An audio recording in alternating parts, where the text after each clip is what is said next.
नमस्कार, स्वागत है आपका आधुनिक टाइम्स पर और मैं हूं आपके साथ कुसुम नेगी। रेलवे की कई बड़ी परेशानियों में से एक परेशानी है चूहे। जहां एक घर में चूहे मुसीबत बन गए हैं, वहीं रेलवे का भी यही हाल है। लगातार चूहों की तादाद बढ़ती जा रही है, लेकिन इन सभी के बीच आपको ये बता दें कि इन चूहों का खात्मा करने के लिए रेलवे कई करोड़ों रुपए खर्च भी करता है। देखिए इस रिपोर्ट में।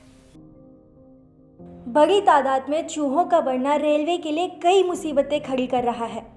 चूहों का खात्मा करने के लिए रेलवे को रोडेंट करना पड़ता है। इसके लिए पश्चिम रेलवे ने पिछले 3 सालों में 1.52 करोड़ रुपए खर्च कर दिए हैं। अगर इस रकम को हर दिन के हिसाब से लगाया जाए तो रेलवे रोज़ाना 14,000 रुपये खर्च करता है। इस हिसाब से रोज़ाना 5 चूहे मरे हैं। लेकिन इतनी बड़ी रकम के बाद भी रेलवे इन चूहों का कोई इलाज नहीं ढूंढ पाया। इस रकम से रेलवे पिछले 3 सालों में 5,457 चूहों को ठिकाने लगा पाया है। रेलवे का कहना है कि ट्रेन के कोच और यार्ड में रोडेंट कंट्रोल का काम होता है।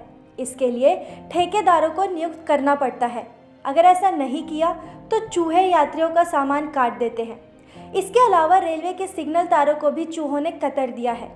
रेलवे का ये भी कहना है कि अगर ट्रेन में खाने पीने का सामान कम गिराया जाए तो चूहों की मात्रा कम हो सकती है।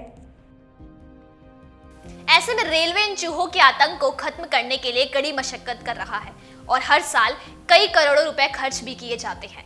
देखने वाली बात यह होगी कि रेलवे इन चूहों का खात्मा कब तक कर पाता है और चूहों के आतंक से कब तक निपट पाता है। फिलहाल इस वीडियो में इतना ही। देश और दुनिया की तमाम खबरों के लिए आप देखते रहिए आधुनिक टाइम्स।